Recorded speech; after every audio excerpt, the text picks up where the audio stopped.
श्रीगुरुमूर्तये नमः। इदं श्रीदक्षिणामूर्तये यस्यैव स्फुरणं सदात्मकमसत्कल्पार्थकं भासते साक्षात् तत्त्वमसीति वेदवचसा यो बोधयत्याश्रितान्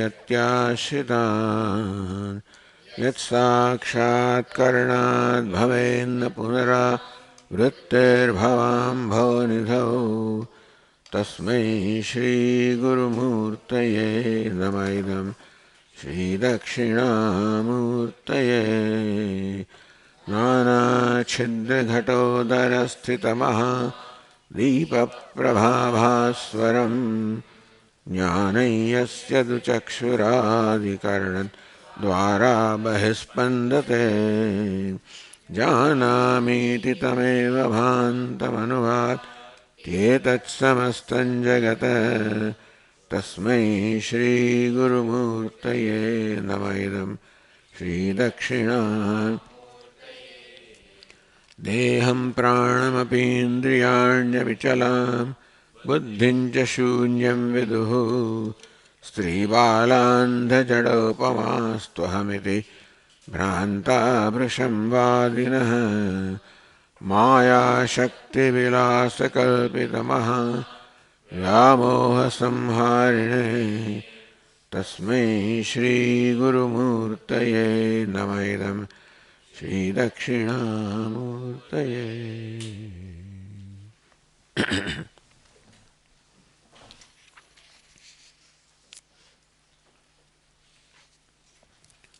अथातो ब्रह्मजिज्ञासा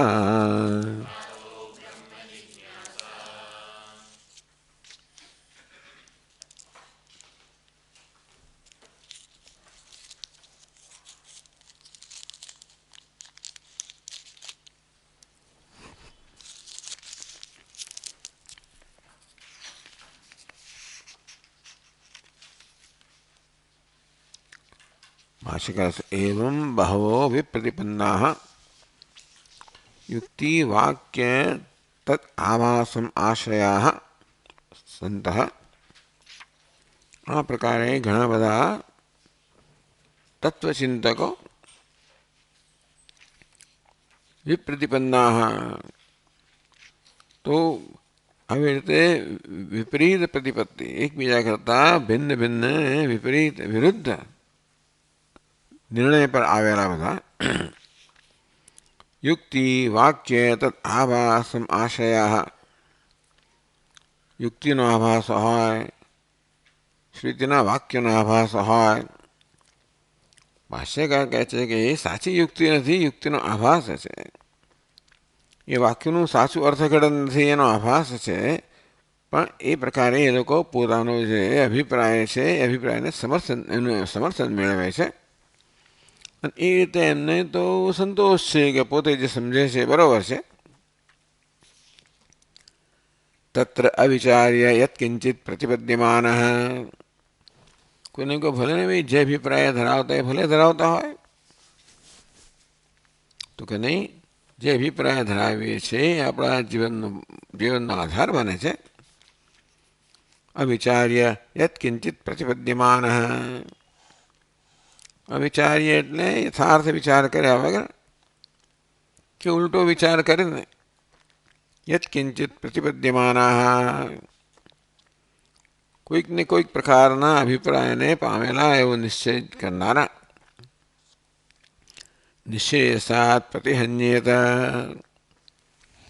એ મનુષ્ય મોક્ષથી વંચિત રહી જાય છે એટલે જીવનમાં જ્યારે સાચી સમજ હોતી નથી માણસ હંમેશા પોતાની સમજ પ્રમાણે જીવતો હોય છે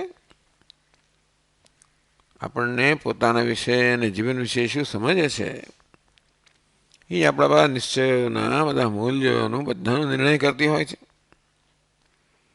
એટલે જીવન વિશેની આપણી સમજ પોતાના વિશેની આપણી સમજ અત્યંત મહત્ત્વની છે કારણ કે એ જ આપણા જીવનનો બધી જ રીતે આધાર છે એ જ આપણા જીવનનો સર્વ નિર્ણય કરનારો છે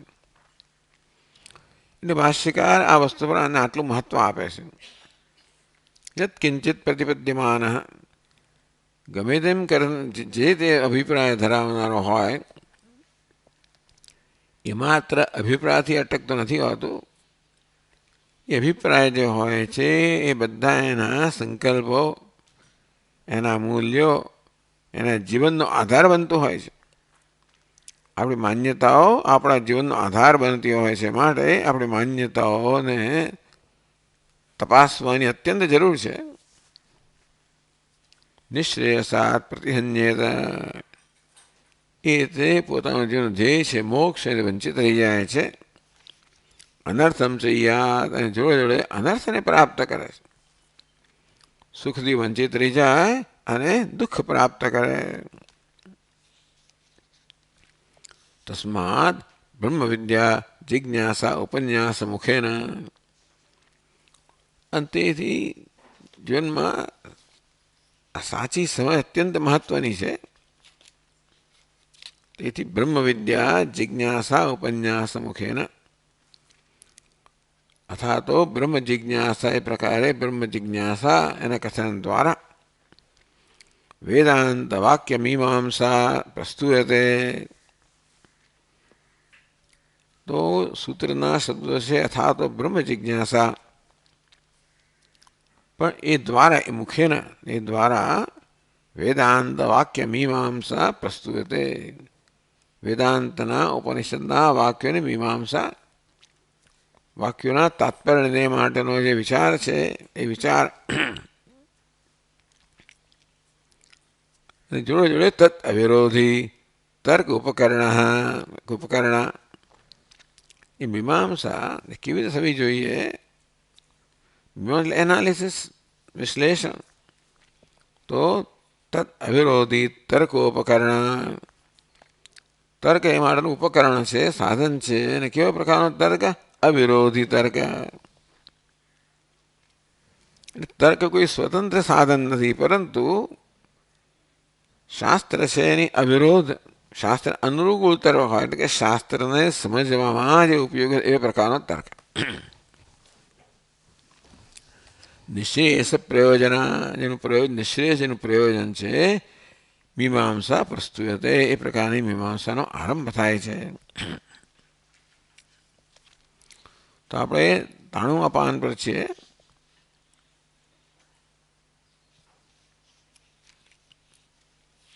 ત્યાં પ્રશ્ન કરવામાં આવ્યો, નનુ સૂત્રે વિચારવાચી પદભાવાત તદ આરંભ કથમ સૂત્રાર્થ ઇતિ. આપ તો વિચારનો આરંભ કરો છો, મીમાંસા પ્રસ્તુયતે, વેદાંત વાક્ય તાત્પર્ય નિર્ણય વિચાર પ્રસ્તુયતે, વેદાંત વાક્યના તાત્પર્યનો નિર્ણય કરવા માટેના વિચારની આગળ પ્રસ્તાવના કરવામાં આવે છે, આરંભ કરવામાં આવે છે.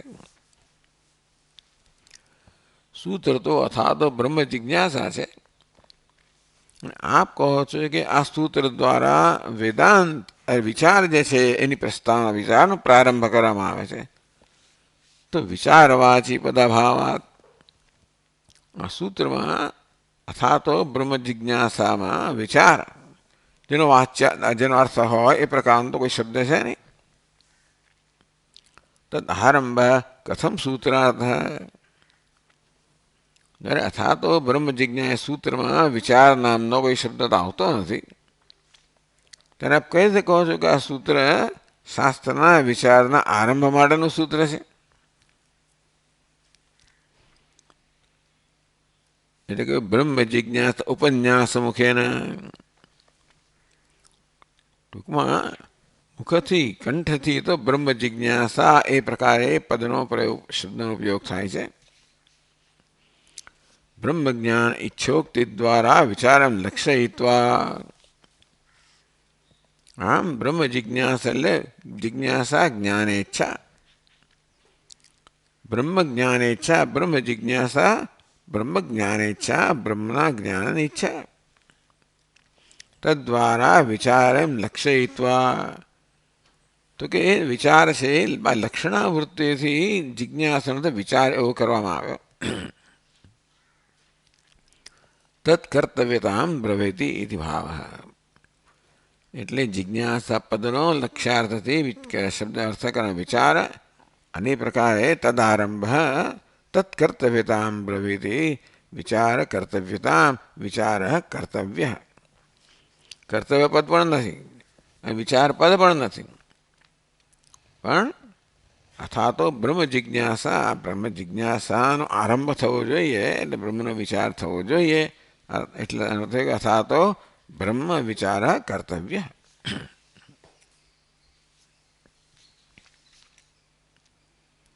एवं प्रथम सूत्र से चत्वारो अर्थाः व्याख्यान चतुष्टयेन दर्शिताः. आ प्रकारे पहला सूत्रना चार अर्थ છે. એ ચાર પ્રકાર, ચાર વર્ણક કહો કે ચાર વ્યાખ્યાનથી ભાષ્યકારે સૂચવ્યા આ સૂત્રના ચાર અર્થ. કયા કયા ચાર અર્થ છે?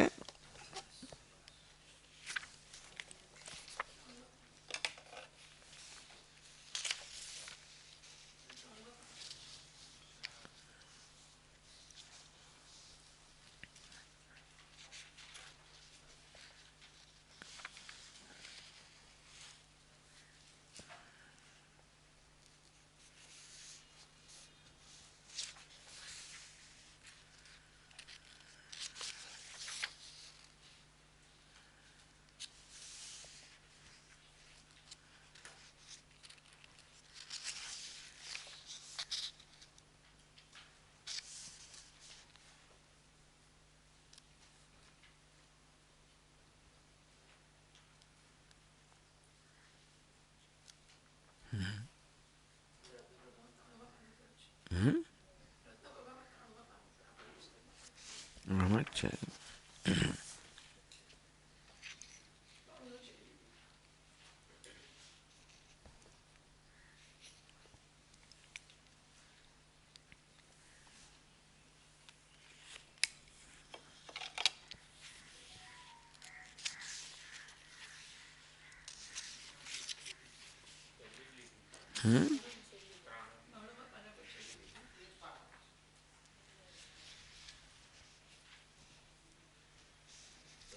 ठीक है.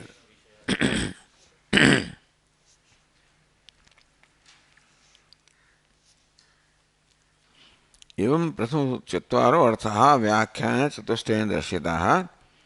सूत्र से अनेकार्थत्वं भूषणम. सूत्र अनेकार्थता है, दूषण नहीं, भूषण છે. ननु इदं सूत्रं शास्त्रात् बहिस्थित्वा शास्त्रम् आरम्भयति अंतर्भूत्वा वा.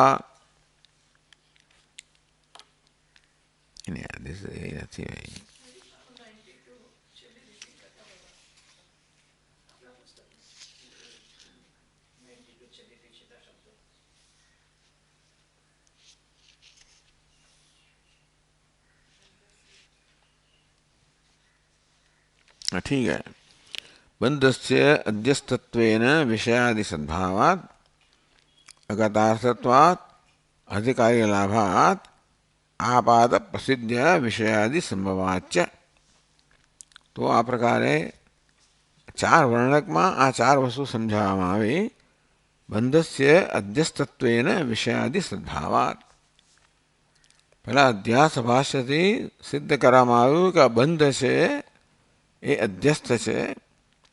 કારણ કે આત્મા એ નિત્ય મુક્ત છે, ત્યારે બંધની જે લાગણી મને થાય છે એ ભ્રમ છે, હકીકત નથી. બંધસ્ય અધ્યસ્તત્વાત વિષયાદિલાભાત.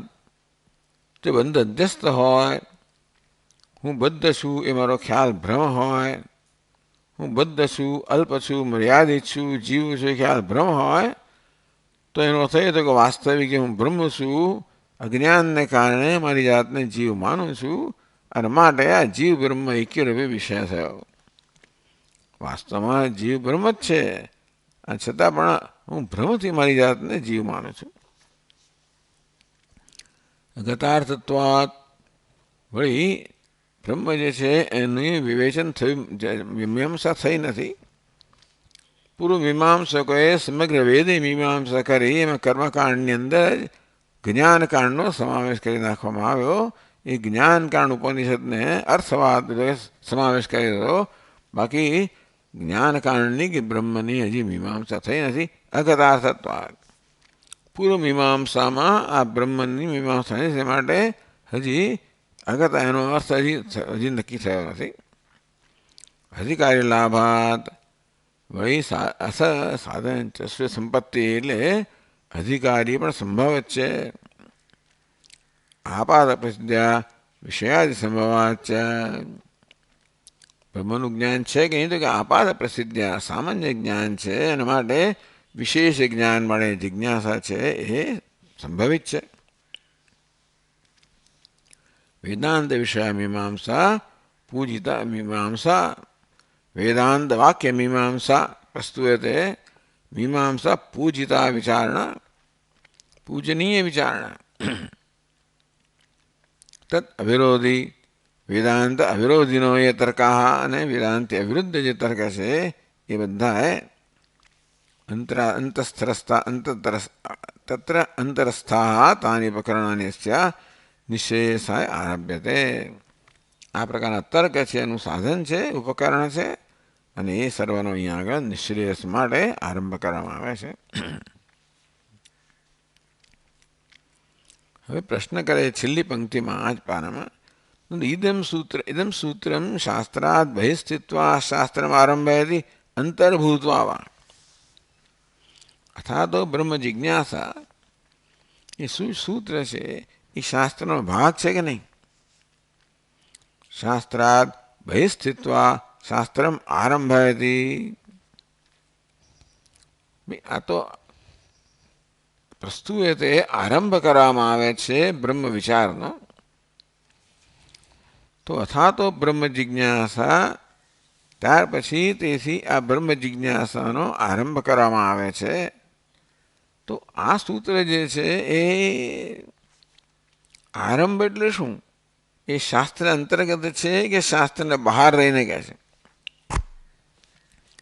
અથવા તો બ્રહ્મ જિજ્ઞાસા એ બ્રહ્મસૂત્ર શાસ્ત્રનો અંશ છે કે નહીં, કે ઉપનિષદનો અંશ છે કે નહીં? એ શાસ્ત્ર અંતર્ગત રહીને કહે છે કે ભાઈ આ બ્રહ્મ જિજ્ઞાસા કર્તવ્ય, કે શાસ્ત્રની બહાર રહીને કહે છે?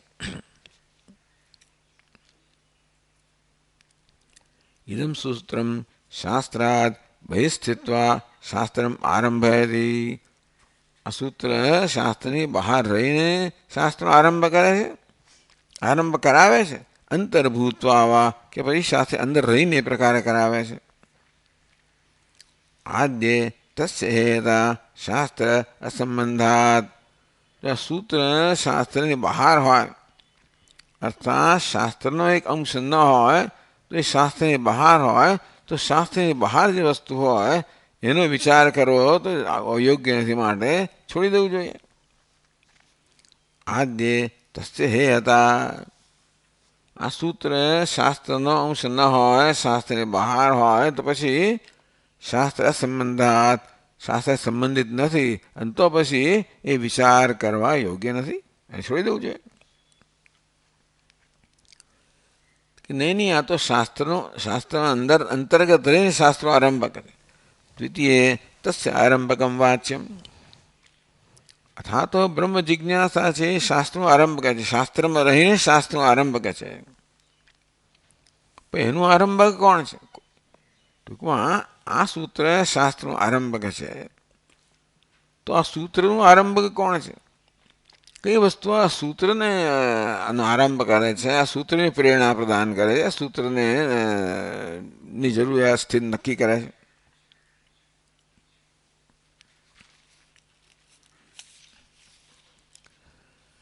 ન સ્વયમેવ આરંભકમ. પોતે જ પોતાનો આરંભક ના હોઈ શકે. આરંભ સૂત્ર છે ને એટલે એનો આરંભ પોતે જ કરે છે કે બીજું કોઈ કરે છે? બીજું કોઈ કરતો એનું આરંભક કોણ છે? એ હોય તો એનું આરંભક કોણ છે એવો પ્રશ્ન થાય. પોતે જ પોતાનો આરંભ કરે એવી જાતની વિચિત્રતા હોય ખરી? ન સ્વયમેવ સ્વસ્ય આરંભકમ. અથવા તો બ્રહ્મ જિજ્ઞાસા પોતે જ પોતાનો આરંભક છે. સ્વસ્માત સ્વ ઉત્પત્તિ આત્માશ્રયાત. આ સૂત્રનો આરંભ એની ઉત્પત્તિ પોતાનામાં થઈ, એની ઉત્પત્તિ માટે પોતે આધાર રાખે છે. અને તેથી આ તો પોતે પોતાના પર આધાર રાખનારું સૂત્ર થયું અને આત્માશ્રય કહેવામાં આવે છે. દોષ છે. न च આરંભકાંતરમ વા પશ્યામઃ ઇતિ ઉચ્યતે.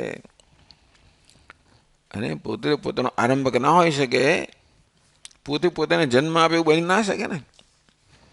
પોતે જ પોતાને જન્મ આપે, આરંભ એટલે જન્મ આપનાર. એવું દુનિયામાં જોયું નથી ક્યાંય કે પોતે પોતાને જન્મ આપે એને આત્માશ્રય કહેવાય.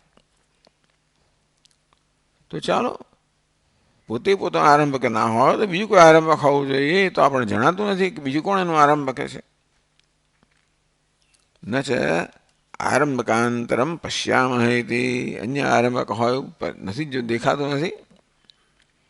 ઉચ્ચતે શ્રવણવિધિના આરબ્ધવ્યનું સૂત્રમ. અને આરંભક ગણવું હોય તો આત્માવારે દ્રષ્ટવ્ય શ્રોતવ્ય.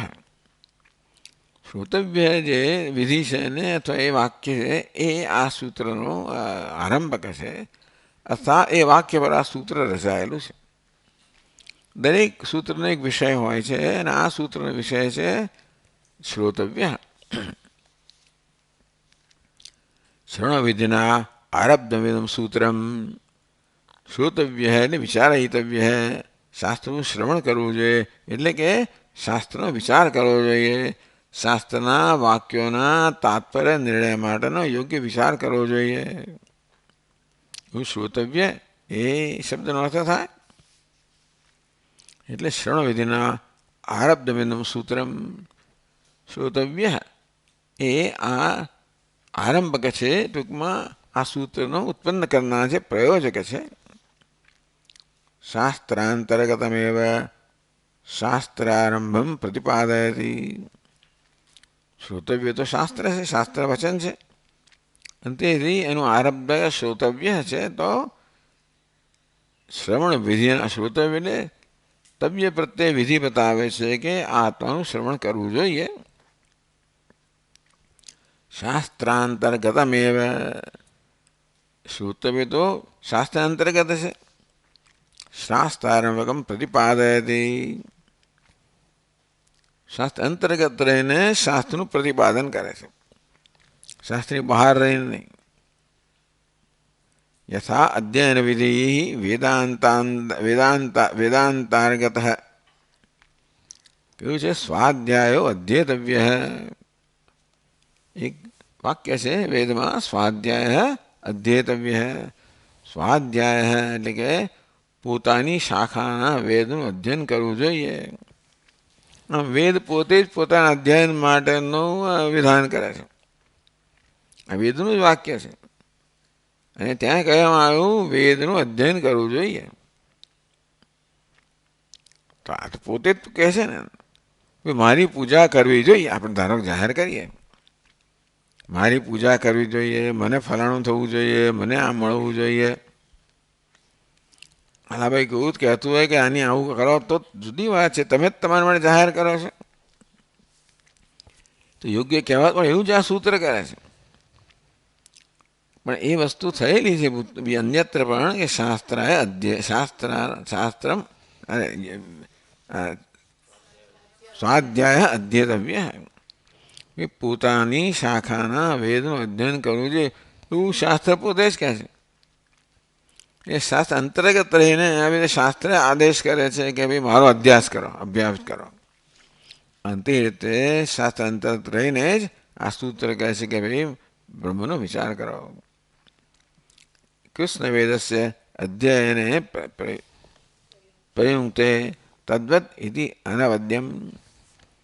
સ્વાધ્યાય અધ્યેતવ્ય જેવી રીતે શાસ્ત્ર અંતર્ગત રહીને આપણને શાસ્ત્રના વિચાર માટે આદેશ આપે છે, તેવી રીતે આપણ શાસ્ત્ર અંતર્ગત રહીને શાસ્ત્રના વિચાર માટેનો આદેશ આપે છે. એ માટેની પ્રથા છે, ટૂંકમાં પહેલું નથી, હવે પ્રથા સ્થાપિત થયેલી છે અને માટે આપણ યોગ્ય છે.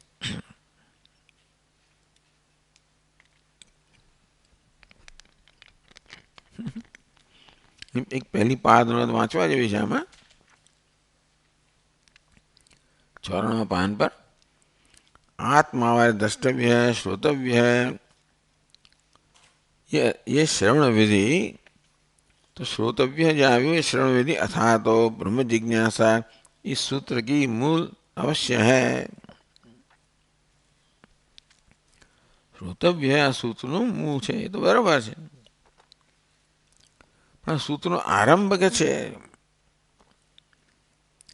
એ એક આ ટીકાકાર કહે છે અહીંયા આગળ કે સૂત્રનું એટલે સૂત્રનું મૂળ એટલા માટે કે આ સૂત્ર શ્રોતવ્ય એના પર રચાયેલું છે. વાત બરાબર છે, પણ શ્રોતવ્ય વિધિ આપણે કહે છે તમે શાસ્ત્રનો વિચાર કરો એ સમજમાં નથી આવતું. હા, એ વાત સમજમાં આવે છે કે ભાઈ જે અધ્યયન વિધિ સ્વકે જેમ સ્વાધ્યાય અધ્યેતવ્ય જે પોતે જ કહે છે એમ વેદા અધ્યયનનું વિધાન કરે છે તેવી રીતે આ શાસ્ત્ર પણ શ્રોતવ્ય એમ કરીને પોતાનું વિધાન કરે છે. અને એ રીતે બ્રહ્મમીમાંસા શાસ્ત્રનો આરંભક છે, કારણ કે આ સૂત્રમાં બ્રહ્મ સંબંધી મીમાંસા જે છે એ પોતે જ પોતાનો આરંભક છે. શાસ્ત્ર પોતે જ પોતાનો આરંભક છે એવું થઈ ગયું.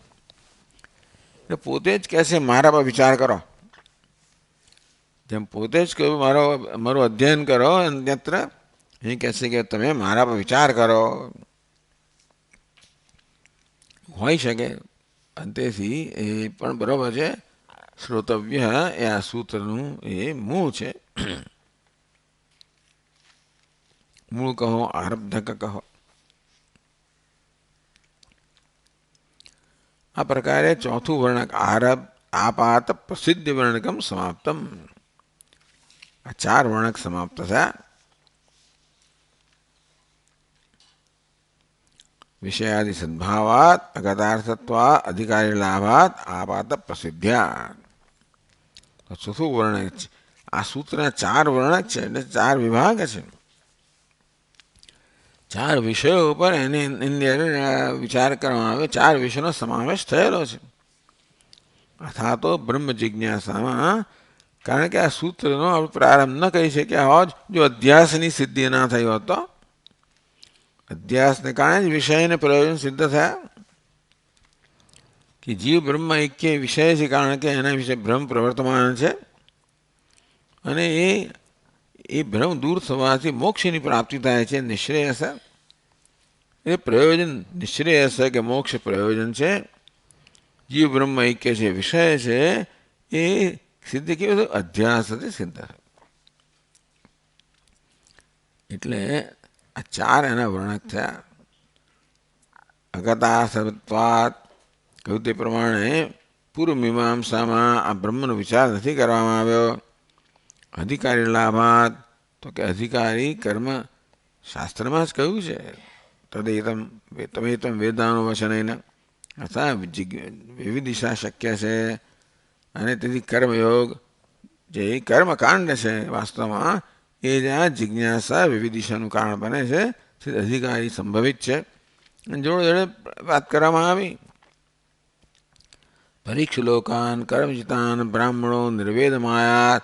આમ શાસ્ત્ર પોતે જ કહે છે એ કર્મ ચેતો લોક ક્ષીયતે એવમ અમૂત્ર પુણ્ય ચેતો લોક ક્ષીયતે. આમ કરીને પોતે જ વૈરાગ્યની વાત કરે છે.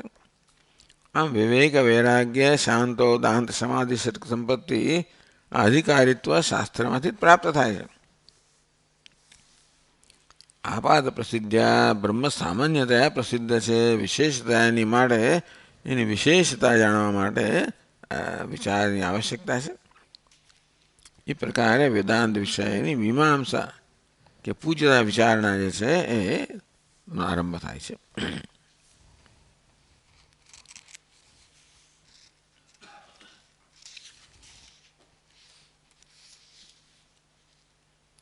આમ પ્રથમ સૂત્ર સમાપ્ત થયું.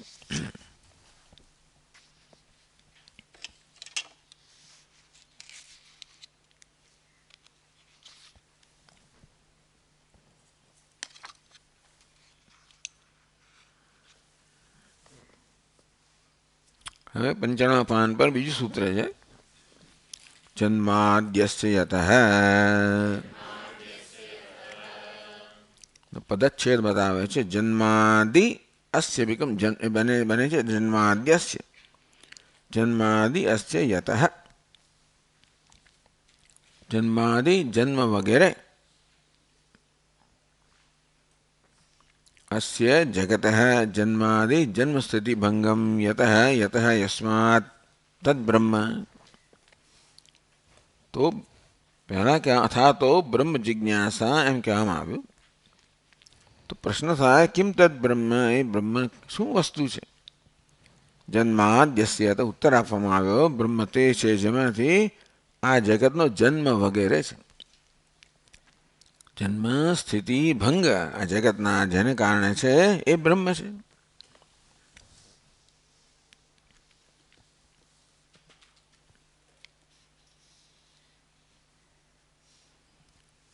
તદ બ્રહ્મ એક પાદ નોંધ કહે છે, એ વાક્ય ટૂંકમાં એટલું ઉમેરવું પડે, જન્માદ્યસ્ય યતઃ પછી તદ બ્રહ્મ, જેમાંથી જગતનો જન્મ વગેરે છે તે બ્રહ્મ છે, એ સમજવાનું છે બધું કહેત. કારણ કે આગળ અથવા તો બ્રહ્મ જિજ્ઞાસા બ્રહ્મ શબ્દ આવી ગયો એટલે જ એ બ્રહ્મ શબ્દ છે એનો અનુસંગ થાય છે. અનુસંગ કે ભાઈ એ જ બ્રહ્મ જેમાંથી જગતનો જન્મ વગેરે છે.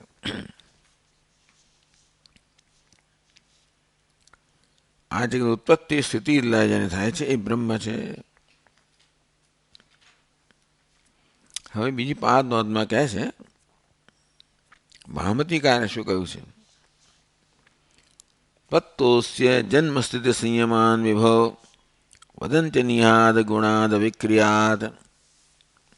હે વિભો, હે સર્વવ્યાપિન,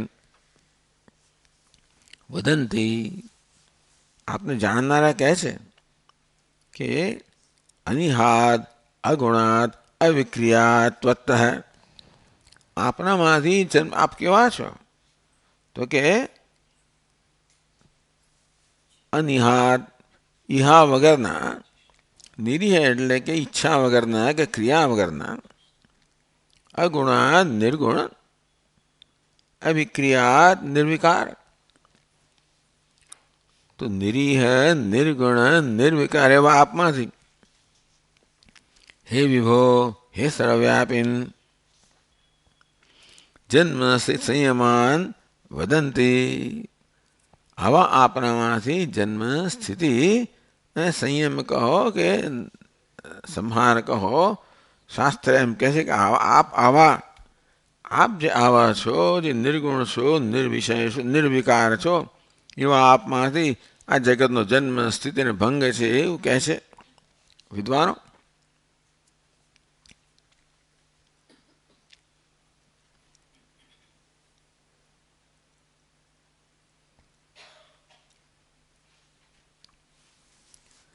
હવે અધિકરણ સાર, આ અધિકરણ એક એક સૂત્રનું એક એક અધિકરણ છે. પહેલું જિજ્ઞાસા અધિકરણ કહેવાતું હતું, હવે જન્માદિ અધિકરણ કહેવાય છે. એટલે પહેલા 4 સૂત્રમાં એક એક સૂત્ર છે, એક એક અધિકરણ છે. એક અધિકરણ એ ટોપિક.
તત્ર એકમ અધિકરણ પંચાવયવમ.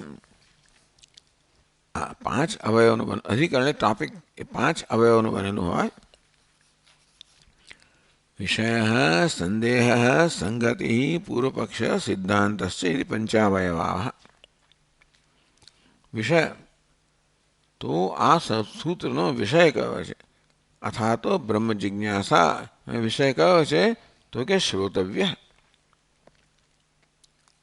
સંદેહ, એના પર સંદેહ હોય ઘણા સંદેહો રજૂ કરવામાં આવ્યા કે ભાઈ આ ગતાર્થ છે, અગતાર્થ છે વગેરે વગેરે. એટલે આ સૂત્ર મીમાંસા કરવા યોગ્ય છે કે નહીં.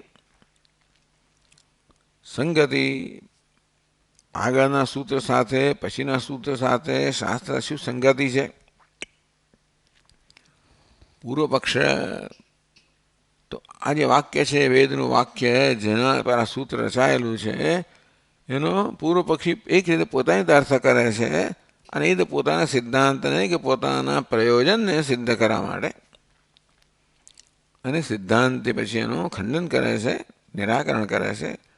આ પ્રકારે વિષય પછી વિષય એટલે સંદેહ પછી સંગતિ પૂર્વ પક્ષ અને સિદ્ધાંત આ 5 અવયવોથી બનેલું છે અધિકરણ. એકો વિષય સંદેહ પૂર્વ પક્ષાભાસક. પછી હવે દરેકમાં શું છે, આ જ્ઞાન ગ્રંથ છે વૈયાસિક ન્યાયમાલા, જેના શ્લોકો અહીં આપવામાં આવે 95 પાન પર. જન્માધિકરણ એમ કરીને 2 શ્લોક આપવામાં આવે છે. એ વૈયાસિક ન્યાયમાળામાંથી લેવામાં આવ્યા છે. વૈયાસિક એટલે વ્યાસના જે સૂત્રો છે એ વ્યાસના સૂત્રો દરેક પ્રત્યેક અધિકરણને સમજાવનારા કે ન્યાયમાળા છે, કે ન્યાય પર રચાયેલા આ શ્લોકો છે. દરેક અધિકરણને સમજાવનારા 2 શ્લોકો હોય, એક પૂર્વ પક્ષનો અને બીજો સિદ્ધાંતનો. એકો વિષય સંદેહ પૂર્વ પક્ષાભાસક.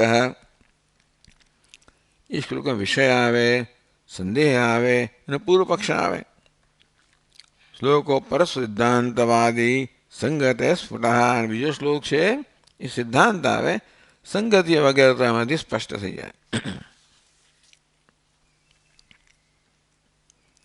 તત્ર એકૈકસ્ય અધિકરણસ્ય સંગ્રાહકો દ્વૌ શ્લોકો. એક એક અધિકરણનો સંગ્રહ કરનારા 2 શ્લોક છે. આ પુસ્તક તમે નહીં હોય એટલે હું વાંચું છું. એટલે વૈયાસિક ન્યાયમાળાનું આ બીજું પાન છે. જ્યારે નવું સૂત્ર શરૂ થાય, નવું અધિકરણ, ત્યારે આની જરૂર પડે.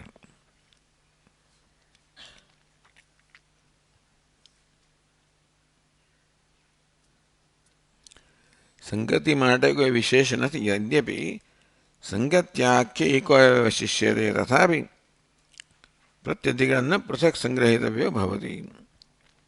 એક સંગતિ નામનો 5મો અવયવ કયો એનો સ્પષ્ટ થતી નિર્દેશ થતો નથી. આપણે પોતે જ નક્કી કરવાની હોય છે. સકૃત વ્યુત્પન્નસ્ય પુરુષસ્ય સ્વયં ઊહિતું શક્યત્વાદ. અંતેથી જે સ્વયં વ્યુત્પન્ન છે અર્થાત જે વિદ્વાન છે પોતે જ આ સંગતિ નક્કી કરી શકે એમ છે, માટે એની જુદી રીતે આપવામાં આવતી નથી.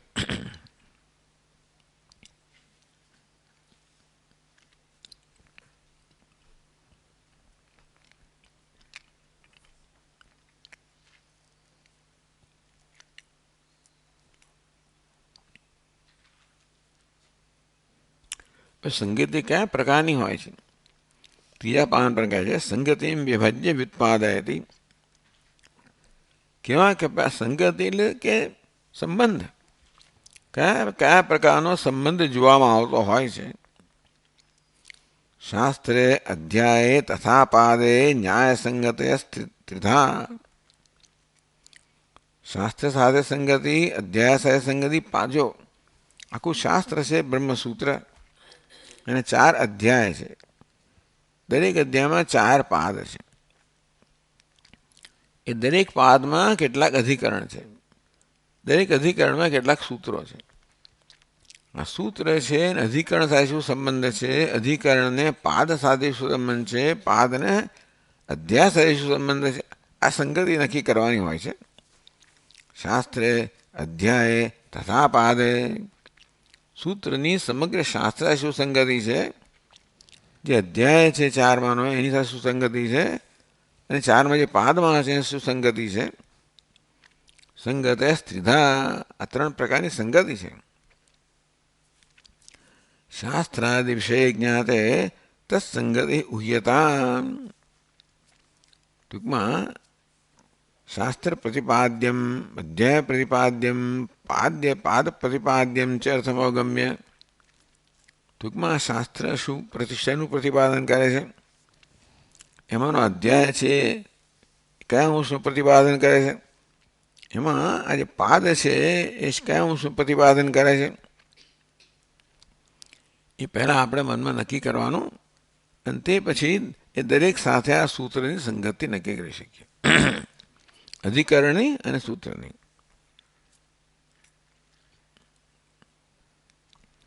શાસ્ત્ર સંગતિ, અધ્યાય સંગતિ, પાદ સંગતિશ્ચ તિસ્ત્રય સંગતય. દરેક વખતે આ ત્રણ સંગતિની વાત કરવામાં આવશે અને ટીકાકાર એનો ઉલ્લેખ કરશે, અને પછી કે તમે નક્કી ઘણી વાર પછી નક્કી કરી લેજો. દર વખતે ટીકાકાર ના પણ કહે, પણ શરૂઆતમાં કહે છે કે ભાઈ આ સૂત્રને શાસ્ત્ર સાથે સુસંગતિ છે, આ અધ્યાય સાથે સુસંગતિ છે, આ પાદ સાથે સુસંગતિ છે.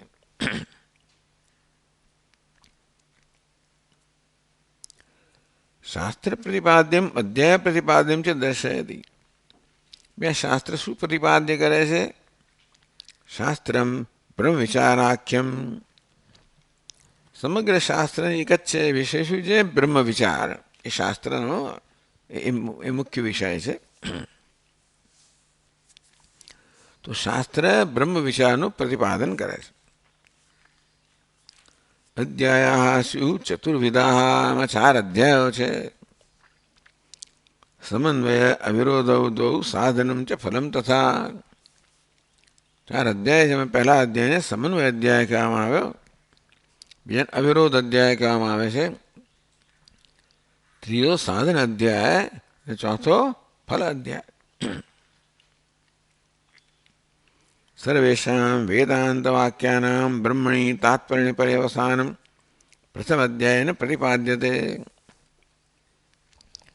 પ્રથમ અધ્યાયથી પ્રતિપાદન કરવામાં આવે છે કે બધા જ વેદાંત વાક્યો જે છે એ બધા જ બ્રહ્મમાં તાત્પર્ય ધરાવે છે. સમગ્ર વેદાંતનો એક જ વિષય છે, જીવ બ્રહ્મ ઐક્ય. માટે વેદાંતના ઉપનિષદ બધા જ વાક્યો બ્રહ્મમાં સીધી કાળા કરતી રીતે બ્રહ્મમાં તાત્પર્ય ધરાવે છે. આમ સર્જન વગેરેનું વર્ણન હોય, એમાં સીધું બ્રહ્મ ના આવતું હોય તો પણ આ પરોક્ષ રીતે તો બ્રહ્મમાં તાત્પર્ય ધરાવનારા વાક્યો છે. એટલે બધા જ ઉપનિષદનો કે વેદાંતનો એક મુખ્ય વિષય છે બ્રહ્મ.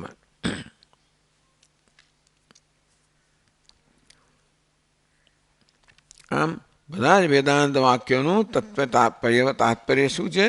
તો કે બ્રહ્મમાં છે.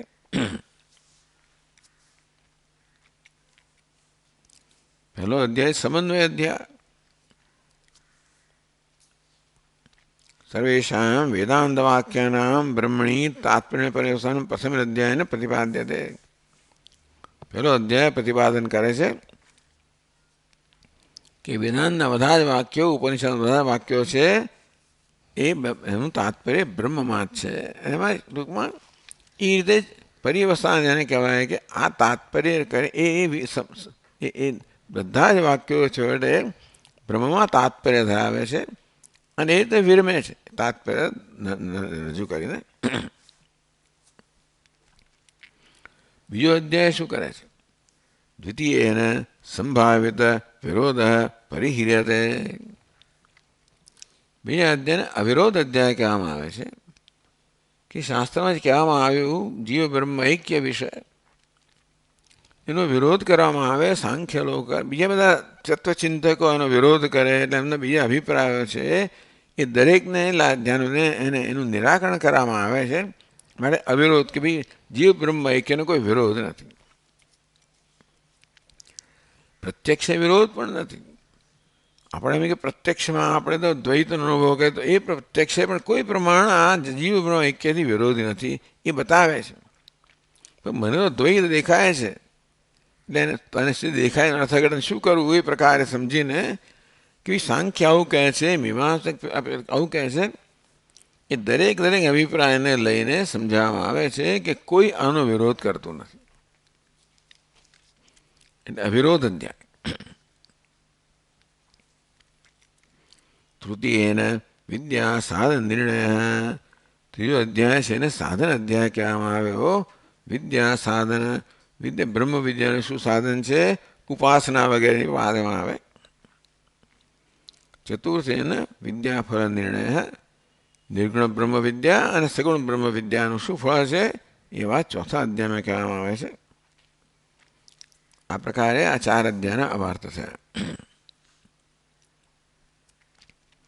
તત્ર પ્રથમ અધ્યાયગત પાદાર્થાન વિભજતે. પહેલા અધ્યાયમાં જે 4 પાદ છે એને વ્યક્ત કરીને બતાવે છે. પહેલો અધ્યાય સમન્વય અધ્યાય કહેવાય છે. સમન્વયે સ્પષ્ટલિંગમ અસ્પષ્ટેપી ઉપાસ્યગમ જ્ઞેયગમ પદમાત્રમ ચ ચિંત્યમ પાદેષુ અનુક્રમાત.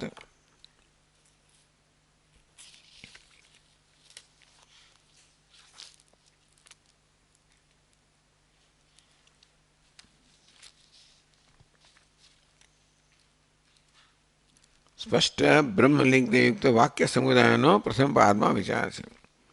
સમન્વય પ્રથમમાં સ્પષ્ટ બ્રહ્મલિંગમ અસ્પષ્ટત્વેપી ઉપાસ્યગમ જ્ઞેયગમ પદમાત્રમ ચ ચિંત્યમ પાદેષુ અનુક્રમાત. સ્પષ્ટ બ્રહ્મલિંગયુક્તમ વાક્યજાતમ પ્રથમ પાદે ચિંત્યમ. આ બ્રહ્મસૂત્રના 4 અધ્યાયના પહેલા પાદમાં અસ્પષ્ટ બ્રહ્મલિંગ એટલે જે વાક્યો સ્પષ્ટતા તત્વમસી અહમ બ્રહ્માસ્મિ વગેરે કહેવાય છે. સ્પષ્ટ બ્રહ્મલિંગ વાક્ય એટલે સ્પષ્ટતાથી બ્રહ્મનું નિરૂપણ કરનારા વાક્યો છે.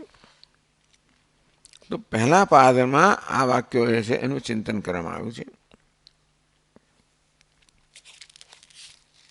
તદ્યથા અંતઃ તદ્ધર્મોપદેશાદિ યત્ર સાર્વજ્ઞ સાર્વાત્મ સર્વપાવિરાધિકમ બ્રહ્મ અસાધારણતયા સ્પષ્ટમ લિંગમ અંત તદ્ધર્મોપદેશાત.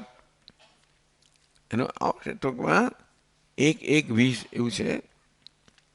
એમાં બ્રહ્મનું સર્વજ્ઞતા, સર્વાત્મતા, સર્વપાપ વિરાહ આ બધા જે સાધારણ છે એ બ્રહ્મના લક્ષણો છે, બીજા કશા નથી.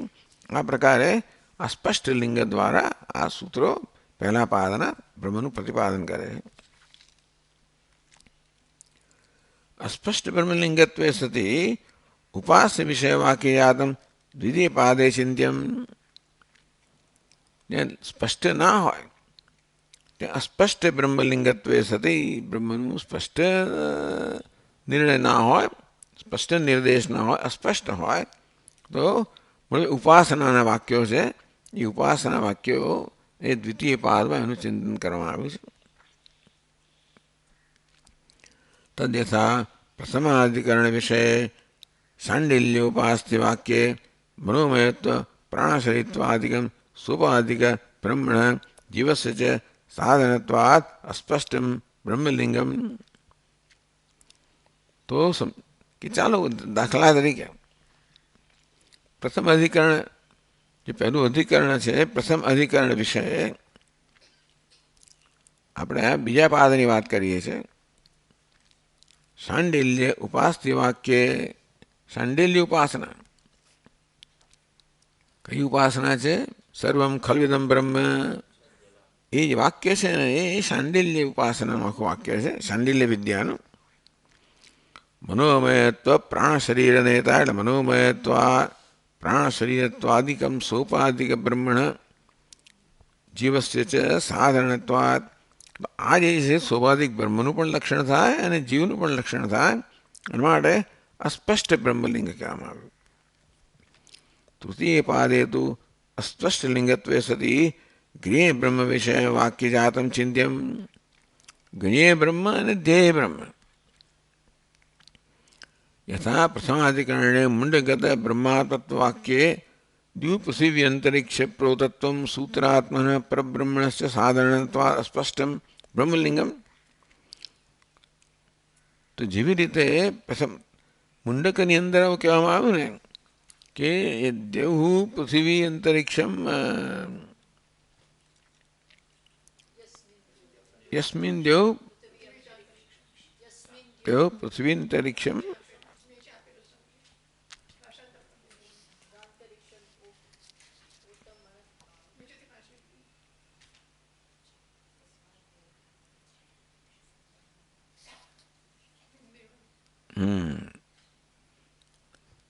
यस्मिन् देव पृथ्वी चांतरिक्षम ओतम मनस प्राणैश्च सर्वैः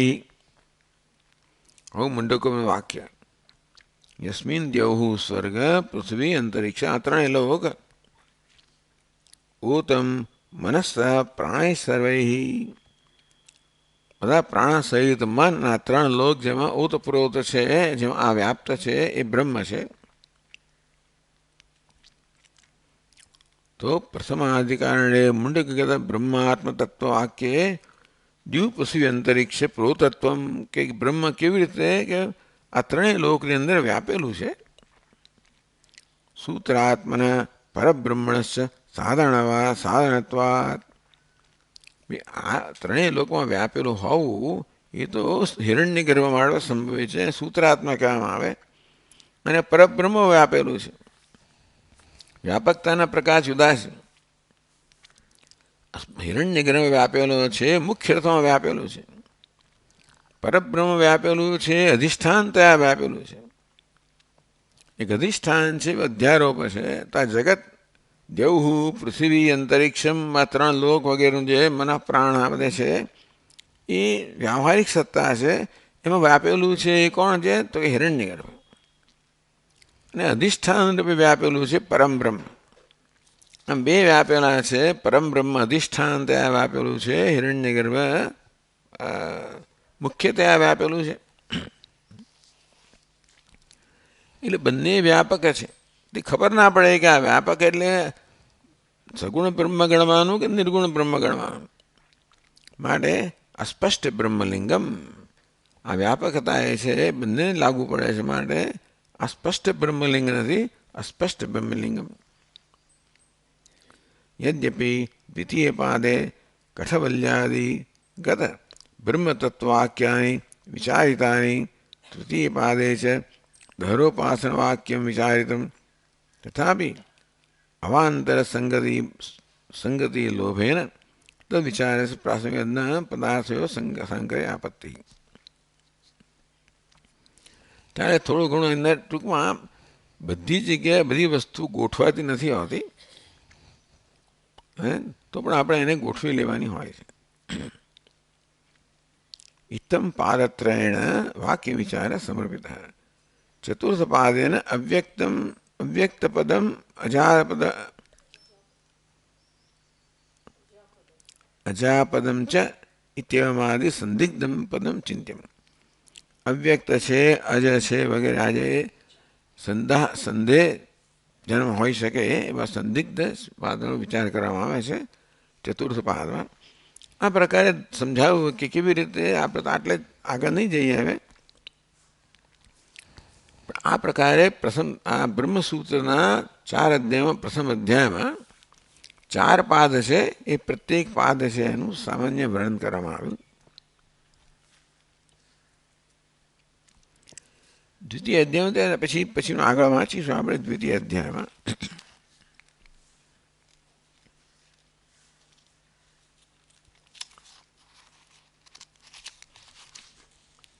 परंतु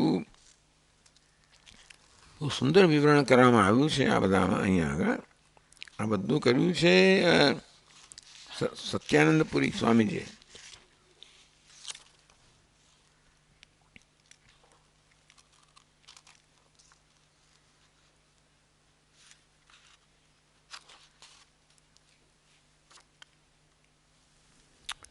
અને ટીકા પણ એમણે આપેલી છે.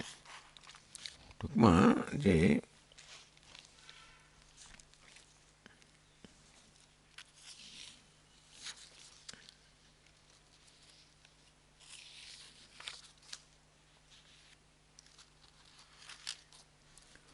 આ પુસ્તકના 12મા પાન પર આવીએ.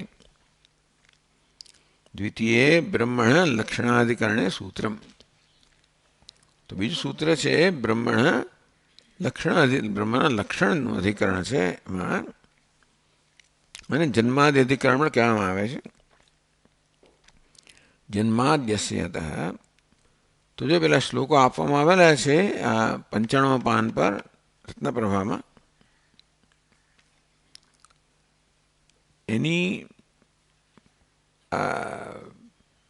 વ્યવસ્થા કહેવામાં આવી કે પહેલા શ્લોકની અંદર વિષય, સંશય, પૂર્વ પક્ષ કહેવામાં આવે અને બીજા શ્લોકની અંદર સિદ્ધાંત કહેવામાં આવે. આ પ્રકારની વ્યવસ્થા છે. લક્ષણમ બ્રહ્મણો નાસ્તિ કિમ વા અસ્તિ. તો આ સંશય, બ્રહ્મનું લક્ષણ જે છે વિષય થયો, બ્રહ્મ વિષય છે એનું લક્ષણ છે કે નથી, આ સંશય થયો. નહીં વિદ્યતે, તો બ્રહ્મનું લક્ષણ નથી. કેમ નથી ભાઈ?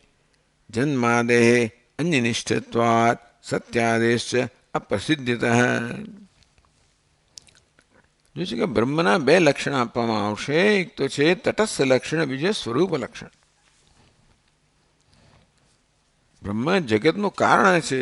જગતના સંદર્ભમાં બ્રહ્મને કારણ વર્ણન કરવામાં આવે તો એ જગત દ્વારા બ્રહ્મનું વર્ણન છે એને તટસ્થ લક્ષણ કહેવામાં આવે. અહીં પણ સમજાવવા છે, આપણે જોઈશું રત્નપ્રભા પુસ્તકમાં. અને સત્યમ જ્ઞાન અનંતમ બ્રહ્મ એ બ્રહ્મનું સ્વરૂપ લક્ષણ છે. એટલે આ પ્રકારે બ્રહ્મના લક્ષણ છે, પણ આ તો પ્રશ્ન કરવામાં આવ્યો. લક્ષણમ બ્રહ્મણો નાસ્તિ કિમ વા અસ્તિ. આ સંશય જન્મ્યો કે બ્રહ્મનું લક્ષણ છે કે, અથવા તો બ્રહ્મ જિજ્ઞાસા. હવે બ્રહ્મનો વિચાર કરવાનો છે તો બ્રહ્મ શું છે, કિમ તદ બ્રહ્મ. તેનું વર્ણન તો બ્રહ્મનું લક્ષણ છે કે નથી એવો પ્રશ્ન થાય તો પૂર્વ પક્ષી કે નહીં વિદ્યતે, બ્રહ્મનું લક્ષણ નથી. કેમાં કહ્યું તો ખરું તમને, સત્યમ જ્ઞાનવંતમ બ્રહ્મ. અને સ્વરૂપ લક્ષણ કહ્યું, યતો વા ઇમાની ભૂતાની, જેમાંથી જગતના જન્મ છે, સ્થિતિ છે, લય છે, એનું તટસ્થ લક્ષણ છે. તો કે નહીં, એને ના કહેવાય, તટસ્થ લક્ષણ ના કહેવાય. જન્માદે અન્ય, તમે તો બ્રહ્મના લક્ષણ સિદ્ધ કહ્યું, જેમાંથી જગતનો જન્મ છે, જેને કારણે જગતની સ્થિતિ છે, જેમાં જગતનો લય છે તે બ્રહ્મ. આમાં બ્રહ્મ ક્યાં આવ્યું? સમજ પડે? બ્રહ્મ લક્ષણ યતો વા ઇમાની ભૂતાની જાયંતે, જેમાંથી આ સમગ્ર ભૂતો જન્મે છે. યેને જાતા અને જીવંતી, જન્મ્યા પછી જેમાં જીવંતી જીવે છે, અર્થાત એનું પાલન થાય છે. યત પ્રયંતી, મરતી વખતે બધા જઈને એમાં મળી જાય છે, એ બ્રહ્મ છે. એટલે આમાં બ્રહ્મ ક્યાં આવે? આ તો જગતની વર્ણન કર્યું ને. તો કે જન્માદે અન્ય નિષ્ઠત્વાત. જો બ્રહ્મ જગતના જન્મનું, સ્થિતિનું, લયનું કારણ હોય તો જગતની જન્મ, સ્થિતિ, લય તો જગતમાં છે, બ્રહ્મમાં ક્યાં છે? આપ કહો છો કે બ્રહ્મ છે જેમાંથી જગતની જન્મ છે, સ્થિતિ છે, લય છે. પણ જગતનો જન્મ, સ્થિતિ, લય જગતમાં છે ને, બ્રહ્મમાં ક્યાં? એ બ્રહ્મનું લક્ષણ કેમ બની શકે? જગતનો જન્મ, સ્થિતિ, લય એ બ્રહ્મનું લક્ષણ કેમ બની શકે? એ બધા જગતમાં છે. જન્માદેહ અન્ય નિષ્ઠત્વાત. આ જન્મ, સ્થિતિ, લય તો અન્ય એટલે જગતમાં નિષ્ઠ છે. આ તટસ્થ લક્ષણ. સત્યમ જ્ઞાન અનંતમ બ્રહ્મ એ સ્વરૂપ લક્ષણ છે. સત્યાદેશ પ્રસિદ્ધ. સત્ય શબ્દ વગેરે આપણે જાણતા નથી, એનો અર્થ જાણતા નથી. અને એ બ્રહ્મનું તટસ્થ લક્ષણ કે સ્વરૂપ લક્ષણ કયું છે નહીં. નહીં ન વિદ્યતે. ઓ પૂર્વ પક્ષ. એટલે બ્રહ્મ લક્ષણ આપવા માટે આ સૂત્ર છે. અને લક્ષણ સૂત્ર પણ કહેવામાં આવે. જ્યારે પહેલા સૂત્રમાં કહેવામાં આવ્યું અથવા તો બ્રહ્મ જિજ્ઞાસા, તો હવે બ્રહ્મનો વિચાર કરવામાં આવે છે. કિમ તદ બ્રહ્મ. એ બ્રહ્મ શું છે? એટલે પછી બ્રહ્મનું લક્ષણ કહેવું પડે ને, કે ભાઈ બ્રહ્મ કેવું છે. લક્ષણ જ બ્રહ્મનું નથી ને. જેમાંથી જગતનો જન્મ, જગતની સ્થિતિ, અરે ભાઈ એ તો જગતની વાત કરો, બ્રહ્મનું લક્ષણ ક્યાં આવ્યું? સત્યમ જ્ઞાન અનંતમ બ્રહ્મ. કોણ આનો અર્થ તો કોઈ જાણતું નથી આ શબ્દો. એટલા માટે બ્રહ્મનું લક્ષણ જ નથી. તમે બ્રહ્મ વિશે વિચાર કરવાનો પ્રસ્તાવના તો મૂકી, હતા તો બ્રહ્મ જિજ્ઞાસા, પણ બ્રહ્મ જે શું છે એ તો જાણતા નથી, પછી એની જિજ્ઞાસા વિચાર કેમ થઈ શકે? હો પૂર્વ પક્ષ. બીજા શ્લોક બ્રહ્મનિષ્ઠમ કારણત્વમ સ્યાલ લક્ષ્યમ સંગ સૃગ ભુજંગવત. બ્રહ્મનિષ્ઠમ તો બ્રહ્મ શું છે? કારણપણું બ્રહ્મનું બતાવ્યું છે. જેમાં જગતની ઉત્પત્તિ છે, સ્થિતિ છે, લય છે, એ પ્રકારે જે ઉપાદાન કારણ છે. તો બ્રહ્મનિષ્ઠમ કારણત્વમ, બ્રહ્મનું લક્ષણ કહ્યું તો કારણપણું બ્રહ્મનું લક્ષણ છે. ઉત્પત્તિ સ્થિતિ અને લય તો જગતનો છે, પણ એને માટે કારણપણું ક્યાં છે? બ્રહ્મમાં છે. તો બ્રહ્મ શું છે? જે જગતની ઉત્પત્તિ સ્થિતિ લય માટેનું કારણ છે. એટલે કારણત્વમ, કારણપણું એ બ્રહ્મનું લક્ષણ છે. લક્ષ્યમ સૃગ ભુજંગવત, બ્રહ્મ લક્ષ્ય છે, એના લક્ષણ છે સૃગ ભુજંગવત. સૃગ એટલે માળા, અને ભુજંગ, અને માળા પર ઘણીવાર આપણે રજૂ પર કે માળા પર ઘણીવાર સર્પનો અધ્યારોપ કરવામાં આવે, તે રીતે બ્રહ્મ પર આ કારણપણનો અધ્યારોપ કરવામાં આવે છે, અને જગતનું કારણ કહેવામાં આવે છે. સત્યમ જ્ઞાન અનંતમ એટલે આ તો વેદના વાક્યો, અને શું હતા અમને ખબર નથી. સત્ય એટલે શું, જ્ઞાન એટલે શું, અનંત એટલે શું, અમને ક્યાં ખબર હોય? આ તો બધા શાસ્ત્રના વાક્યો છે. તો નાના શબ્દો, એ શબ્દોના એ જ અર્થ થાય જે વ્યવહારમાં થતા હોય. લૌકિકાની એવ સત્યાદિની અખંડમ લક્ષ્યંતી. ટૂંકમાં આપણા રોજબરોજના વ્યવહારમાં જેને સત્ય કહીએ છીએ, જ્ઞાન કહીએ છીએ, અનંત કહીએ છીએ. સત્યમ જ્ઞાનમ અનંતમ બ્રહ્મ. આ તો શાસ્ત્રનો સત્યનો શું અર્થ થાય? આપણે રોજબરોજના વ્યવહારમાં જે અર્થ કરીએ એ જ અર્થ સત્યનો થાય. જ્ઞાનનો એ જ અર્થ થાય જે આપણે કરીએ છીએ, અને અનંત એ અર્થ થાય જે આપણે કરીએ. ટૂંકમાં આપણે વ્યવહારમાં આ શબ્દોનો જે અર્થ કરીએ છીએ એ જ અર્થમાં આ શબ્દો વપરાય. અંતેથી આ સ્વરૂપ લક્ષણ પણ સ્પષ્ટ છે. સત્યમ જ્ઞાન અનંતમ બ્રહ્મ. અને પેલું જગતમાં જગતનું કારણ છે, એનું તટસ્થ લક્ષણ છે.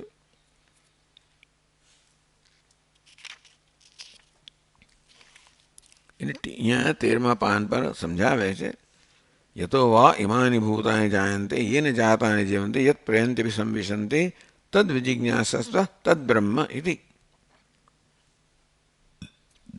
જેમાંથી આ બધા ઉત્પન્ન થાય છે, જેમાં એમની સ્થિતિ છે, જેમાં જેને લીન થઈ જાય છે, તદ વિજિજ્ઞાસસ્વ, એની જિજ્ઞાસા કરવી જોઈએ. તદ બ્રહ્મેતિ, એ બ્રહ્મ છે. આ કારણ, આમાં બ્રહ્મ શબ્દ નથી આવતો. તો વા ઇમાની ભૂતાની જાયંતે, જેમાંથી આ ભૂતો કે જગત જન્મે છે, યેન જાતાની જીવંતી, જન્મ્યા પછી જેમાં એમની સ્થિતિ છે, યત પ્રયંતિ અભિસંવિશંતિ, અને પછી જેમાં છેવડે લય વખતે જેમાં પ્રવેશ કરીને લીન થઈ જાય છે. બ્રહ્મ ક્યાં આવ્યું? તો અહીંયા બ્રહ્મનું કારણપણું છે. એ સત્યમ. એટલે આ વાક્ય અને સત્યમ જ્ઞાન બ્રહ્મ, આ બે લક્ષણ વાક્યો છે, એ આ સૂત્રના વિષય બને છે. એક તટસ્થ લક્ષણ છે જગતના કારણપણું, સ્વરૂપ લક્ષણ છે સત્યમ જ્ઞાનમ અનંતમ બ્રહ્મ. તો યત પ્રયંતિ અભિસંવિશંતિ, પ્રયંતિ એટલે શું? મ્રિયમાણાની ઇત્યર્થ. મરતી વખતે જઈને જેમાં એમાં એક થઈ જાય છે. ટૂંકમાં મ્રિયમાણા મરે છે ત્યારે બધા જીવો બ્રહ્મો એક થઈ જાય છે. હવે આમાં સંશય તત્ર, પછી કહ્યું ને લક્ષણમ બ્રહ્મણો નાસ્તિ કિમ વા અસ્તિ. સંશય તત્ર શ્રૂયમાણમ બ્રહ્મ લક્ષણમ ન ઘટતે ઘટેતે વા ઇતિ સંશય.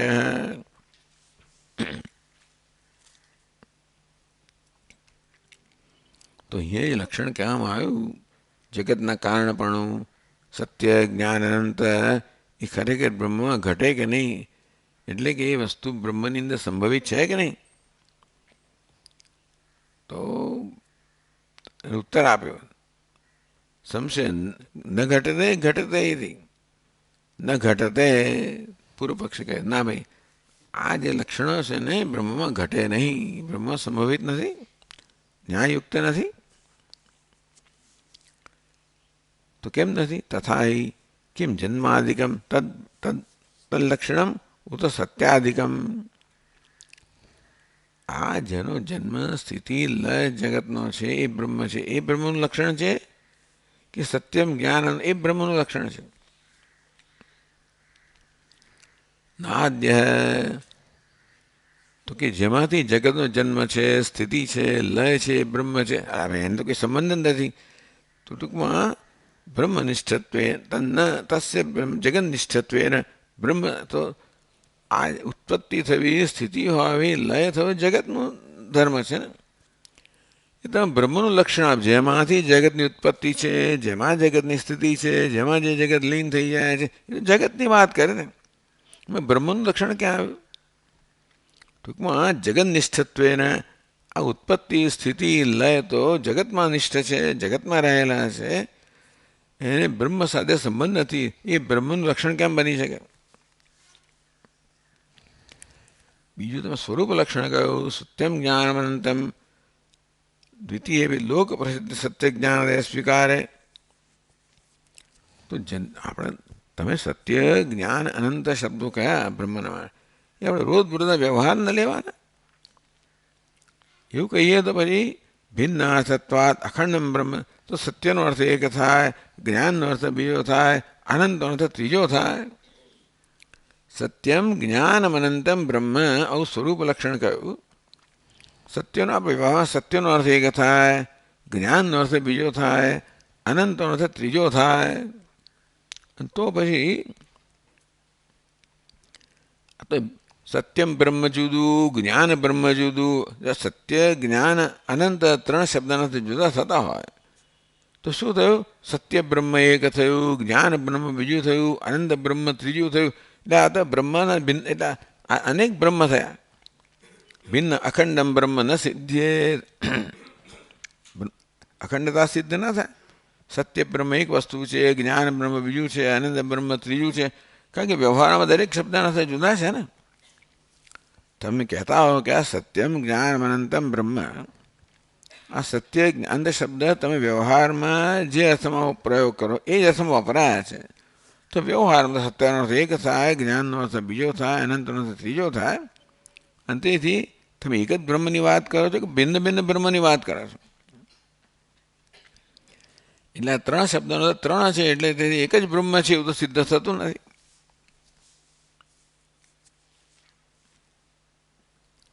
કહેવાનો અર્થ કે આપણે જે અર્થમાં સત્ય જ્ઞાન શબ્દ વાપરીએ છીએ એ અર્થમાં એ શબ્દ વપરાયો હોય તો પછી એક જ બ્રહ્મમાં એ કાંઈ પર્યવસ્થિત થતા નથી. દરેક શબ્દનો અર્થ જુદો છે. મળે દરેક બ્રહ્મ પોતે રીતે કહેનારું છે, અખંડ બ્રહ્મનું અહીંયા પ્રતિપાદન થતું નથી.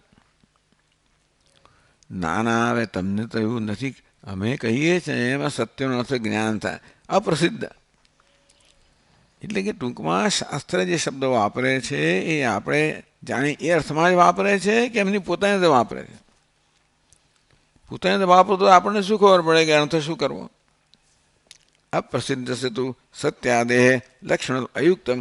આપણે જાણતા જ ન હોઈએ એવા શબ્દોનો પ્રયોગ કરવામાં આવે તો એ રીતે આપણને બોધ મળી જ ના શકે. માટે અપ્રસિદ્ધ અજાણ્યા જે સત્ય જ્ઞાન આપણે સમજીએ છીએ એ અર્થમાં નહીં ભાઈ. અમે કહીએ છીએ અર્થમાં, તમે શું અર્થ કહો છો? એટલે તમે કહો શ્રોતાઓને કયા શબ્દ કહેવા જે શ્રોતાઓ જેનો અર્થ જાણતા હોય. ના, તમે કહો ને હું કહું છું એ અર્થ તો સમજાવો, પછી જુદી પછી લાંબુ પ્રવચન થાય. પણ શાસ્ત્ર જે શબ્દનો પ્રયોગ કરે એ શબ્દો શ્રોતાઓ જાણતા હોય એવો જ અર્થનો થાય. એટલે કે વ્યવહારમાં જે અર્થમાં શબ્દો વપરાતા હોય એ જ અર્થમાં શાસ્ત્ર પણ વાપરતો હોય છે. એવું હોય તો સત્યનો અર્થ તો એક થાય છે, જ્ઞાનનો અર્થ બીજો થાય છે, અનંતનો અર્થ ત્રીજો થાય છે. એટલે ત્રણ બ્રહ્મની વાત કરો છો કે એક બ્રહ્મની વાત કરો છો? તસ્માત તટસ્થ લક્ષણમ સ્વરૂપ લક્ષણમ ન વિદ્યતે. તો કે તમે કહો કે જેમાંથી જગતનો જન્મ સ્થિતિ લય છે એને બ્રહ્મ સાથે શું લાગેલો હોય એટલે તટસ્થ લક્ષણ સિદ્ધ ના થાય કે જન્મ સ્થિતિ વગેરે તો જગતનિષ્ઠ છે, બ્રહ્મનિષ્ઠ નથી. લક્ષણ તો બ્રહ્મનિષ્ઠ હોવું જોઈએ ને, બ્રહ્મમાં રહેલું હોવું જોઈએ. તમે સ્વરૂપ લક્ષણ કહ્યું પણ આ શબ્દો તો એનો અર્થ તો સત્ય બધા અર્થ જુદો જુદો છે. સત્યનો અર્થ એક છે, જ્ઞાનનો અર્થ બીજો છે, અનંતનો અર્થ ત્રીજો છે. તો ભિન્ન ભિન્ન અર્થ ધરાવનારા ત્રણ શબ્દો એક જ બ્રહ્મનું લક્ષણ કેમ હોઈ શકે? શું અનેક બ્રહ્મનું લક્ષણ છે કે એક જ બ્રહ્મનું લક્ષણ છે? એટલે શાસ્ત્રમાં જે લક્ષણ કહ્યું છે ને એ કંઈ બહુ ઠેકાણા વગરનું છે. કહેવાનો ભાવ તે છે કે શાસ્ત્રમાં લક્ષણ કહ્યા છે ખરા, પરંતુ ન વિદ્યતે. તમે માનો છો એ લક્ષણ છે, પણ અમને તો લાગે છે કે લક્ષણ કેવડાવવા યોગ્ય નથી.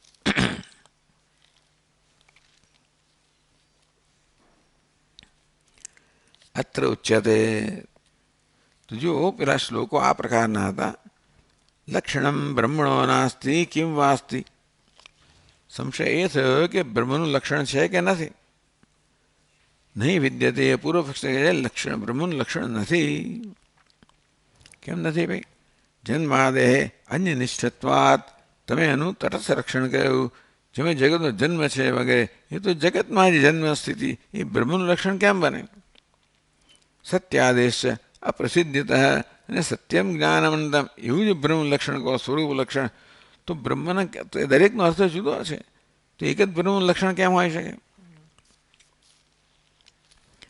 એક જ અર્થ થતો હોય તો અમે જાણીએ છીએ સિવાયનો અર્થ અપ્રસિદ્ધતા. તો સિદ્ધાંત ઉત્તર આપે છે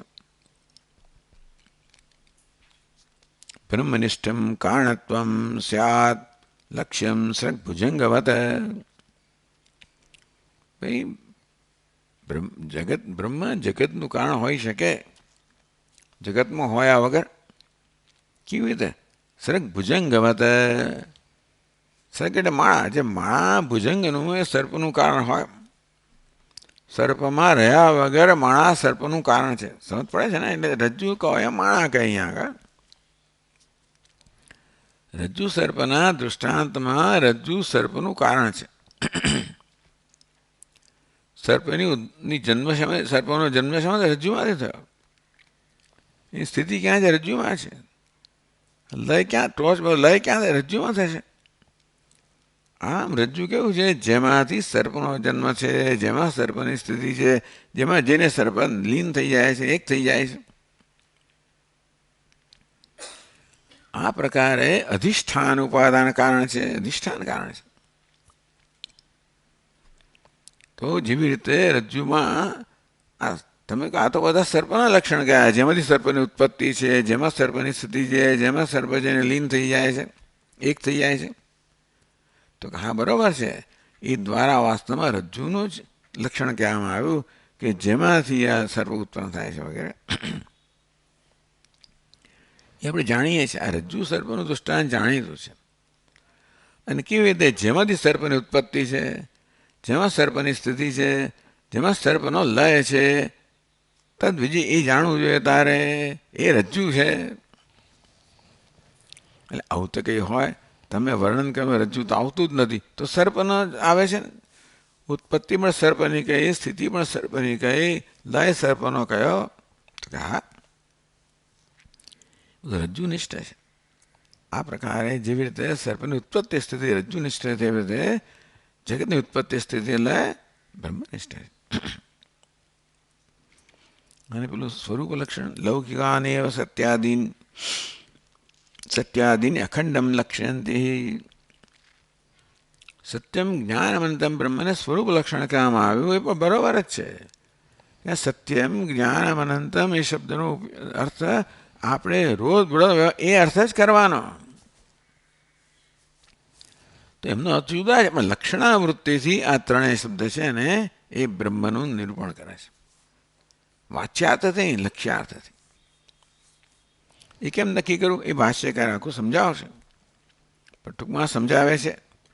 પણ આમ સત્યમ જ્ઞાનમ અનંતમ બ્રહ્મ આ બધા શબ્દોનો ભાષ્યકાર લક્ષ્યાર્થ લે છે. એ પ્રકારે આ ત્રણેય એક જ બ્રહ્મ નિરૂપણ કરે છે, એ સમજાવે છે. લૌકિકાની એવ સત્યાદીની.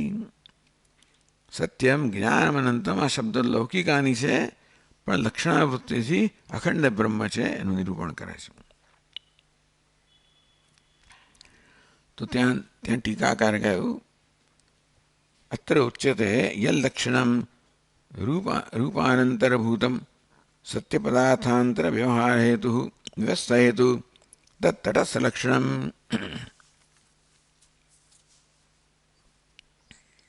હા, યલ્લક્ષણમ રૂપ અનંતરભૂતમ સત. જે અંતર્ભૂત, અનંતરભૂત એટલે અંતર્ભૂત નથી એવું લક્ષણ જે અંતર્ભૂત નથી. જેમ કે આ જગતની ઉત્પત્તિ સ્થિતિ વગેરે બ્રહ્મને અંતર્ભૂત નથી. તત્ પદાર્થાંતર વ્યવસ્થા હેતુ છતાં પણ અન્ય પદાર્થની વ્યાવૃત્તિ વ્યવસ્થા હેતુ ટૂંકમાં બ્રહ્મને છતાં બધા કદાચ લક્ષણ કોને કહેવાય? જે બાકીના બધા પદાર્થથી આને જુદો કરે. વિશેષણો કોને કહેવાય? એ જ વર્ગના બધા પદાર્થો જુદું કરે. જેમ કે ઉત્પલમ મહત સુગંધી, નીલમ મહત સુગંધી ઉત્પલમ. ઉત્પલમ એટલે કમળ કે પેલી પોયણી. એ નીલમ મહત સુગંધી આ વિશેષણો છે બીજી પોયણીથી કે કમળથીને જુદા કરે છે. તો આ વિશેષણો છે. લક્ષણ શું છે? બધાથી જુદું કરે. શું ગાયનું સાસનાવાન ગૌ આવી ગોદડી ધરાવનારી છે ગાય છે. આ ગોદડી જે છે એને ગાયને બધા પ્રાણીથી જુદી પાડે છે. લક્ષણ કોને કહેવાય? બધાથી જુદું પાડે. વિશેષણ કોને કહેવાય? એ વર્ગના બીજા સભ્યોથી જુદું પાડે. આપણે જ્યારે ભૂરું કમળ કહીએ ત્યારે માત્ર કમળથી જુદું પાડે. પણ આવી રીતે ઊંટ કેવું છે? ઢેકાવાળું. આ ઢેકો છે ઊંટનું એક બહુ વિશિષ્ટ લક્ષણ છે, એ ક્યાંય નથી. તો આ ઢેકો છે ઊંટને બધા જ પ્રાણીથી જુદું પાડે છે. એટલે લક્ષણ કોને કહેવાય? જે બધાથી જુદું પાડે. વિશેષણ કોને કહેવાય? જે વર્ગના સભ્યથી જુદું પાડે. લક્ષણ કોને કહેવાય? જે બધાથી જુદું પાડે.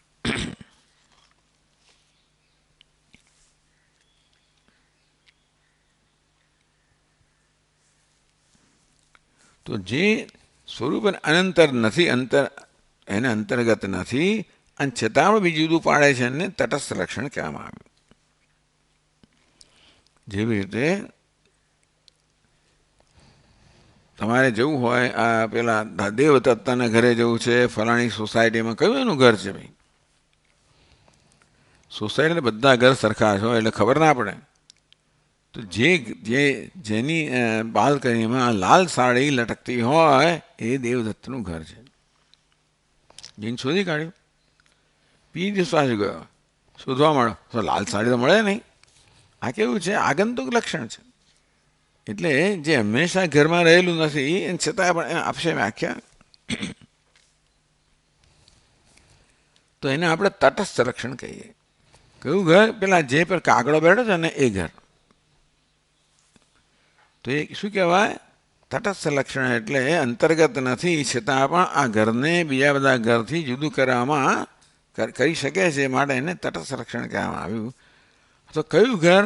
તો કે જે 3 માળનું છે, ફલાણું ઢીકણું વર્ણન, તો એ સ્વરૂપ લક્ષણ છે, કારણ કે એમાં અંદર રહેલું છે.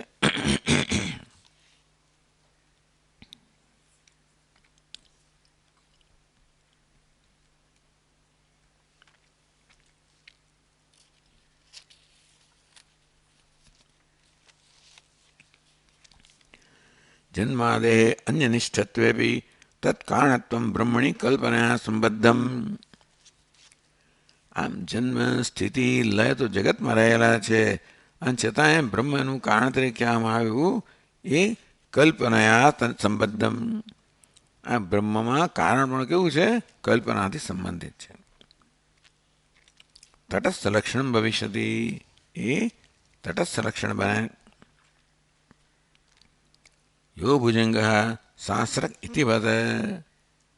જે ભુજંગ છે એ જ માણા છે એ રીતે યદ જગત કારણમ તદ બ્રહ્મેથી કલ્પિતેના આપી તેવી રીતે જે જગતનું કારણ છે તે બ્રહ્મ છે કલ્પિતેના આવી વસ્તુને ઉપલક્ષયિતું શક્યત્વાત કલ્પિત જેની અગાસીમાં પર કાગડો છે એ દેવદત્તનું ઘર છે એટલે આવું કલ્પિત છે પણ છતાંય લક્ષણ બની શકે બીજા બધા ઘરથી આને જુદું પાડવામાં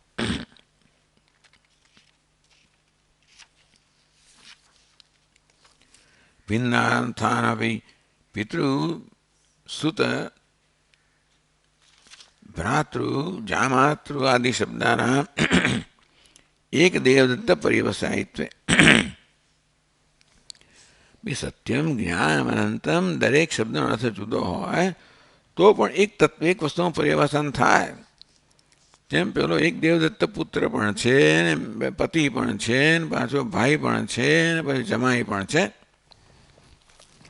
આમ પુત્ર એક વસ્તુ છે પતિ બીજી વસ્તુ છે ભાઈ ત્રીજી વસ્તુ છે જમાઈ ચોથી વસ્તુ છે સસરો પાંચમી વસ્તુ છે વગેરે કાકા હોય ને મામા હોય ને બધું હોય એ દરેક શબ્દનો અર્થ જુદો હોય છતાં એક જ દેવદત્તમાં એમનું પરિવર્તન થાય છે તેવી રીતે આ સત્યમ જ્ઞાન ભલે શબ્દો જુદા હોય પણ એક બ્રહ્મમાં પરિવર્તન થઈ શકે તથા લોક સિદ્ધ ભિન્નાથવાચી સત્યાદિ શબ્દાનામ તેવી રીતે સત્યમ જ્ઞાન અનંતમ વ્યવહારમાં દરેક શબ્દ ભિન્ન ભિન્ન અર્થ કહેતો હોય અને તોય પણ એક બ્રહ્મમાં એ બધા પરિવર્તિત થાય જેવી રીતે પેલો ભાઈ અને સસરો અને પછી જમાઈ આ બધા એક દેવતામાં પરિવર્તિત થાય સ્વરૂપ લક્ષણ સિદ્ધિ આ પ્રકારે ભલે ભિન્ન ભિન્ન શબ્દ સત્યમ જ્ઞાન અનંતમ પરંતુ એક બ્રહ્મ એનું પરિવર્તન થાય એ પ્રકારે એ સ્વરૂપ લક્ષણ બની શકે અને પેલું તટસ્થ લક્ષણ બની શકે બ્રહ્મમાં કારણત્વની કલ્પના કરીને ઇતિ ઉભયમ અપી ઉપન્નમ ટૂંકમાં બ્રહ્મનું તટસ્થ લક્ષણ જગત કારણત્વ સંભવિત છે સ્વરૂપ લક્ષણો સંભવિત છે એ આ સૂત્ર દ્વારા કહેવામાં આવે છે જન્માદ્યસ્ય આપણે કાલે આગળ જોઈશું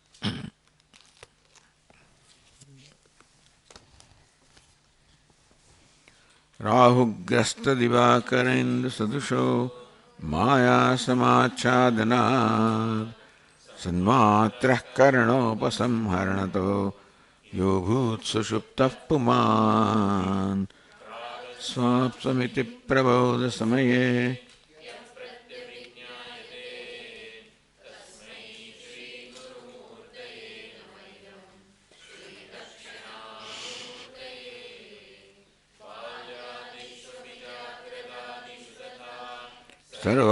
સર્વાસ્વસ્થાસ્વપી વ્યાવૃત્તાસ્વનુવર્તમાનમહમિત્યन्तઃસ્ફુરન્तं સદા સ્વાત્માनं પ્રકટીકરોતિ ભજતાં યો મુદ્રયા ભદ્રયા તસ્मै શ્રીગુરુમૂર્તયે નમઃ ઇદં શ્રીદક્ષિણા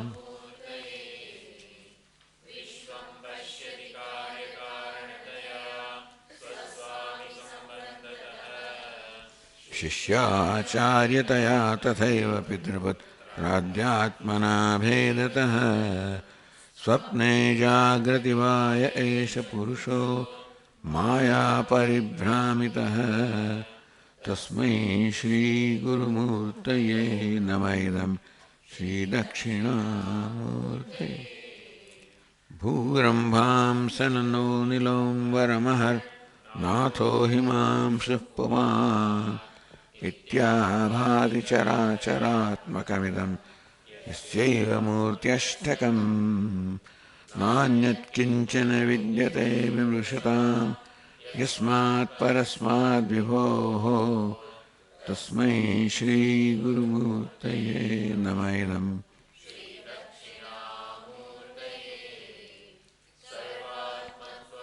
स्फुटीकृतमिदं यस्मादमुष्मिंस्तवे तेनास्य श्रवणात् तदर्थमनात् ज्ञानाच्च सङ्कीर्तनात् सर्वात्मत्वमहाविभूरि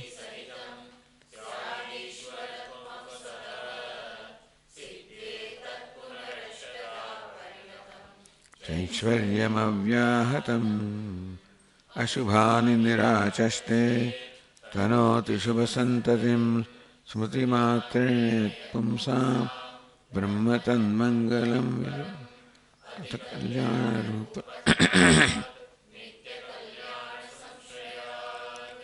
स्मर्तॄणां वरदत्वाच्च ब्रह्म तन्मङ्गलं विदुः ओङ्कारश्चातशब्दश्च द्वावेतौ ब्रह्मणः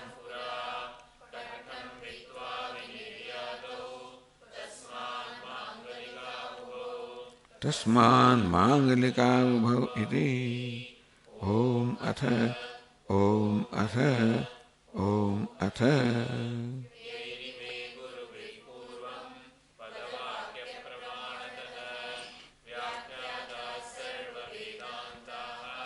तान् नित्यं प्रणतोऽस्म्यहम्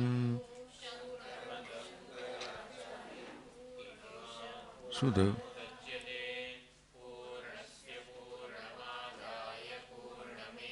अवशिष्यते।